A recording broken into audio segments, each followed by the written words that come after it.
Resensi sebuah novel. Judul buku Luna Sophie, penulis Justin Gardner. Genre buku novel filsafat, penerbit Nisan. Tebal halaman 798.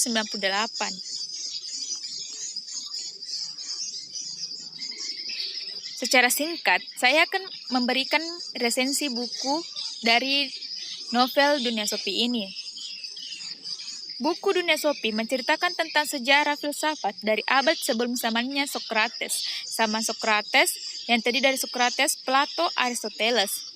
Abad pertengahan sampai abad ke-20, tepatnya saat buku ini ditulis yaitu tahun 1990-an. Kali ini kita dihadapkan pada pertanyaan mendasar sebenarnya dekat dengan kita, yang tidak kita sadari seakan hal itu adalah sesuatu yang membuang waktu. Novel ini dimulai dari bab pertama yang berjudul Taman Firdausku, yang merujuk pada tempat tinggal Sophie, kehidupan Sophie yang awalnya biasa-biasa saja seperti halnya anak 14 tahun lainnya, bermain pulang bersama dan sebagainya. Tiba-tiba dia dikejutkan dengan sebuah surat yang berisi, "Siapakah kamu? Dari mana asal dunia ini?"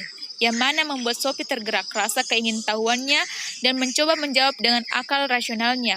Karena sebelumnya, dia belum pernah memikirkan hal seperti itu. Tapi Sophie juga bertanya-tanya, siapa yang mengirim surat ini? Karena dia tinggal di Oslo, Norwegia, sedangkan pengirim surat yang dicap dari Lebanon dapat sampai dalam waktu 1 hari. Dan alamat yang sebenarnya Hildemuller, Kenak. Tapi malah sampai di rumahnya. Hal itu membuat Sophie kebingungan. Berikutnya bab yang dalam novel ini yaitu memaparkan tentang filsafat alam dan kehidupan.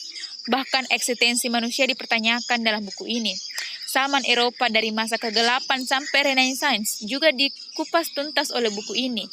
Di bab berikutnya, Sophie dikejutkan dengan pertemuannya dengan si pembuat surat itu dan yang lainnya. Apakah kita benar-benar nyata hidup atau hanya sebatas ide yang dikendalikan seseorang? Buku yang berjumlah 798 halaman ini cocok dibaca bagi orang yang ingin memperdalam filsafat dan mengubah pandangan terhadap filsafat yang seakan sulit dimengerti. Dalam buku ini, kalian akan membaca novel sekaligus mengenai sejarah filsafat, serta kalian akan disuguhkan dengan beragam pertanyaan seorang filsuf dan membuat kalian berpikir dengan rasional. Pembaca juga akan diajak berpikir layaknya seorang detektif filsuf, karena harus mencari tahu kebenaran tentang kehidupan. Kelebihan buku ini yaitu buku ini berisi tentang filsafat, maka akan sangat menarik untuk dibaca oleh orang-orang yang ingin tahu atau ingin belajar tentang filsafat. Buku tersebut turut mengajak pembaca berpikir mengenai alur cerita. Dan buku ini juga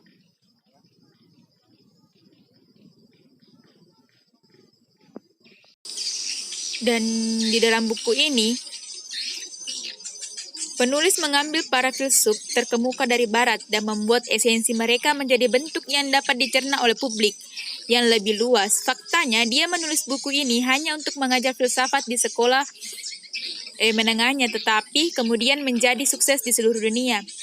Novel ini juga memiliki alur cerita yang menarik. Ide Justin Gardner tentang pelajaran filsafat non-fiksi yang tertanam dalam misteri fiksi sangat unik dan cerdas.